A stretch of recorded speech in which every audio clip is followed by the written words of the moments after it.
ನಮಸ್ಕಾರ ಸ್ನೇಹಿತರೆ, ಏನಂತ ಒಳ್ಳೆ ಸುದ್ದಿ ಅಲ್ಲ ಇದು. 35 ವರ್ಷದ ಮೇಲ್ಪಟ್ಟದ ಗಂಡಸರು ಹೆಂಗಸರು ಎಲ್ಲರೂ ಇದನ್ನ ಯೋಚನೆ ಮಾಡಬೇಕಾದಂತ ವಿಚಾರ. ಇವತ್ತು ನಮ್ಮ ಎಲ್ಲರ ಪ್ರೀತಿಯ ಕಲಾವಿದ ದಿಲೀಪ್ ರಾಜ್ ನಮ್ಮನ್ನ ಬಿಟ್ಟು ಹೋಗಿದ್ದಾರೆ ಮ್ಯಾಸಿವ್ ಹಾರ್ಟ್ ಅಟ್ಯಾಕ್ ಇಂದ.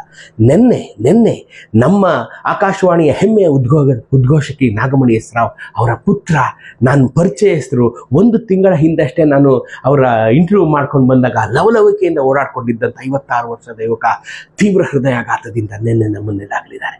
56 ವರ್ಷ, 46 ವರ್ಷ ಇವೆಲ್ಲ ಸಾಯೋ ವಯಸ್ಸೇನ್ರಿ. 90-95 ವರ್ಷ ನಮ್ಮ ತಂದೆ ತಾಯಿಗಳು ಆರೋಗ್ಯವಾಗಿ ಬದುಕಿದ್ರು. ನಾವು 40 ಆದ್ಮೇಲೆ ಯಾಕೆ ಈ ಥರ ಸೈಲೆಂಟ್ ಆಗಿ ಯಾರಿಗೂ ಗೊತ್ತಿಲ್ಲದಂಗೆ ಸಾವು ಬಂದು ನಮ್ಗೆ ನೆಳ್ಕೊಂಡು ಹೊರಟೋಗ್ತಾ ಇದೆ? ನೋಡಿ, ಅದರಲ್ಲೂ ಈ ನ್ಯೂಸ್ಗಳು ನೋಡಿದ ಹಾಗೆ ದಿಲೀಪ್ ರಾಜ್ ಅವರು ಅವರ ವಾಚಲ್ಲಿ, ಸ್ಮಾರ್ಟ್ ವಾಚಲ್ಲಿ ಹಾರ್ಟ್ ಬೀಟ್ ನೋಡ್ತಾ ಇದ್ರು, ಸರಿಯಾಗಿ ತೋರಿಸ್ತಾ ಇತ್ತು ಅಂತೇನೋ ವರದಿಯಾಗಿದೆ. ಈ ವಾಚ್ಗಳನ್ನು ನಂಬೇಡಿ, ಯಾವುದನ್ನು ನಂಬೇಡಿ. ನಿಮಗೆ ಎದೇನೋ ಬಂತೋ ಬರಲಿಲ್ವೋ, ಇಲ್ಲ ಕಣೋ ಧರ್ಮಿ ನಾನು ECG ಮಾಡಿಸಿದೆ, ನಾನು ಈಕೋ ಮಾಡಿಸಿದೆ, ನಾನು ಟ್ರೆಡ್ಮಿಲ್ ಟೆಸ್ಟ್ ಮಾಡಿಸಿದೆ, ನನ್ನ ಹತ್ರ ಅವೆಲ್ಲ ಏನೂ ಪ್ರಯೋಜನ ಇಲ್ಲ. ನೋಡಿ, ಈ ಥರದೊಂದು ಸ್ಕ್ಯಾನಿಂಗ್ ಬಂದಿದೆ. ಬಹುಶಃ ನನ್ನ ಸೀಮಿತ ಜ್ಞಾನದ ಮಟ್ಟಿಗೆ ಇದು ಬೆಂಗಳೂರಿನ ಏಕೈಕ ಮೆಷಿನ್ ಇದು. ಯುನೈಟೆಡ್ ಆಸ್ಪತ್ರೆ, ಮಾಧವನ್ ಪಾರ್ಕ್ ಪಕ್ಕ ಜಯನಗರ ಇಲ್ಲಿದೆ. ಇಲ್ಲಿಗೆ ಬಂದು ಇದರಲ್ಲಿ 5 ನಿಮಿಷ ತಗೋತಾರ್ರಿ. 5 ನಿಮಿಷ ಇದೊಂದು ಸ್ಕ್ಯಾನಿಂಗ್ ಮಾಡ್ಬಿಟ್ರೆ ನಿಮ್ಮ ಹತ್ರ 5% ಬ್ಲಾಕ್ ಇದ್ರು ನಿಮ್ಮ ಹಾರ್ಟಲ್ಲಿ, 5-10% ಬ್ಲಾಕ್ ಇದ್ರು ಅದು ತೋರಿಸ್ಬಿಡುತ್ತೆ. ನೀವು ಮುಂದೆ ನಿಮ್ಗಾಗಬಹುದಾದಂಥ ಅನಾಹುತದಿಂದ ನಿಮ್ಮನ್ನು ರಕ್ಷಣೆ ಮಾಡ್ಕೊಳ್ಳುತ್ತೆ. ನಾನು ನಿಮ್ಮ ಕೈ ಮುಗಿದು ಕೇಳ್ಕೊತೀನಿ, ನೀವು ಏನೇ ಪ್ರೊಫೆಷನ್ನಲ್ಲಿ ಇರಲಿ, ನೀವು ಅರ್ಧ ದಿನ ಪುರ್ಸೊತ್ ಮಾಡ್ಕೊಂಡು ಯುನೈಟೆಡ್ ಆಸ್ಪತ್ರೆಗೆ ಬಂದು ಈ ಸ್ಕ್ಯಾನಿಂಗ್ ಮಾಡಿಸ್ಕೊಂಡು ಹೊರಟೋಗ್ಬಿಡ್ರಿ.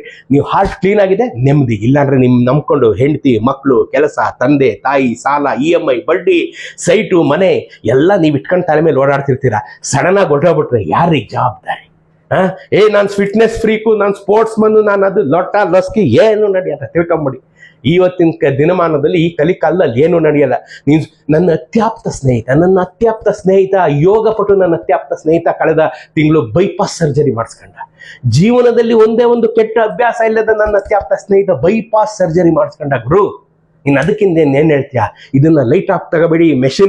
ಈ ನನ್ನ ಮೆಸೇಜನ್ನ ಲೈಟ್ ಆಫ್ ತಗೋಬೇಡಿ. ಈ ಮೆಷಿನ್ ಒಂದೇ ಒಂದಿರೋದು ಬೆಂಗಳೂರಲ್ಲಿ ಇವಾಗ ಸದ್ಯಕ್ಕೆ United hospital throw away price ಅಲ್ಲಿ ಕರೀ, ಪ್ರಮೋಷನಲ್ ವಿಡಿಯೋ ಅಲ್ಲ, ಥ್ರೋ ಅವೇ ಪ್ರೈಸ್ ಅಲ್ಲಿ ನಿಮಗೆ ಇದನ್ನ ಸ್ಕ್ಯಾನ್ ಮಾಡಿ ನಿಮ್ಮ ಹೃದಯದ ಆರೋಗ್ಯವನ್ನು ತಿಳಿಸ್ಕೊಟ್ಬಿಡ್ತಾರೆ. ಡಾಕ್ಟರ್ ಇದಕ್ಕೆ ಏನ್ ಹೇಳ್ತಾರೆ ಕಣ? ಸರ್ ನಮಸ್ಕಾರ, ಏನ್ ಹೇಳ್ತೀರಿ ಈ ಹೃದಯಾಘಾತಗಳ ಬಗ್ಗೆ? ನಮಸ್ಕಾರ, ನಾನು ಡಾಕ್ಟರ್ ರಾಹುಲ್ ಪಾಟೀಲ್ ಅಂತ, ಕಾರ್ಡಿಯಾಲಜಿಸ್ಟ್, ಹೃದಯ ರೋಗ ತಜ್ಞ, ಹಾಗೂ ಈ Young age heart attacks division ನ ಹೆಡ್ ಆಗಿ ಕೆಲಸ ಮಾಡ್ತಿದ್ದೀನಿ. ಈಗೇನಂದ್ರೆ ಪ್ರತಿಯೊಬ್ಬ ಭಾರತೀಯರು, 40 ವಯಸ್ಸಿಗಿಂತ ಹೆಚ್ಚಾಗಿರುವ ಪ್ರತಿಯೊಬ್ಬ ಭಾರತೀಯರು ಪ್ರತಿ 3 ವರ್ಷಕ್ಕೆ ಒಂದು ಸತಿ ಈ ಒಂದು 2 ನಿಮಿಷದ ಒಂದು CT ಹಾರ್ಟ್ ಸ್ಕ್ಯಾನ್ ಅಂತ ಅಂತೀವಿ. ಅದು artificial intelligence powered CT heart scan ನ ಮಾಡಿದರೆ ಯಾವುದೇ ಆಂಜಿಯೋಗ್ರಾಮ್ ಇಲ್ಲದೆ ನಮ್ಮ ಹೃದಯ ರಕ್ತನಾಳಗಳಲ್ಲಿ ಏನನ್ನ cholesterol blockage, silent cholesterol blockage ಇರ್ತವೆ. ಅದರಿಂದ ಏನ್ ನಮಗೆ ಎದೆ ನೋವು ಇರಬೇಕು, ಎದೆ ಆಯಾಸ ಇರಬೇಕು ಅಂತದ್ದು ಏನಿಲ್ಲ.